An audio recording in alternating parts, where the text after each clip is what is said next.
पंजाब आजपासून सर्व शेतकऱ्याला अंदाज देणार आहे। राज्यातल्या शेतकऱ्यांना सांगितलं होतं की राज्यामध्ये 9-10 पर्यंत हवामान कोरडं आहे। तसं म्हणजे सांगायचं झालं तर 14 मार्च पर्यंत हवामान कोरडं राहणार आहे। पाऊस काय येणार नाही, त्याच्यामुळे काही चिंता करायची गरज नाही।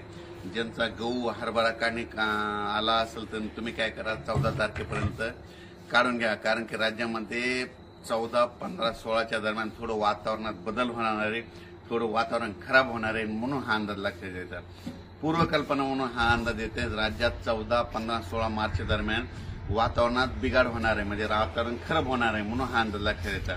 पण राज्यात मात्र आता आजपासून उन्हाची तीव्रता वाढत जाणार आहे। रात्रीच्या थोडी थंडी राहणार आहे, पण 14, 15, 16 मार्चला राज्यात वातावरणात बदल होणार आहे, म्हणून हा अंदाज लक्षात द्यायचा।